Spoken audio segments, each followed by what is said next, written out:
Hello guys, welcome to Tech Tricks tutorial. In today's video, I will show you how to remove difficult background in Photoshop. Without further ado, let's get started. Now first, open up your picture that you want to edit.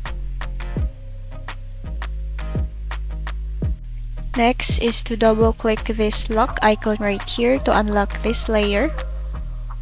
Next is right click to your mouse and select duplicate this layer.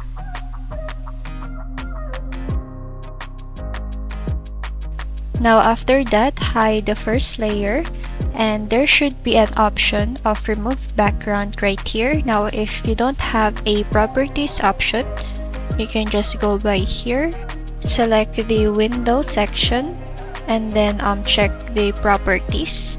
And then right after that, just click this remove background and let's just wait for this, and then that's it everyone. Thank you so much for watching this video. I hope that you learned something. Don't forget to like, comment, share, and subscribe.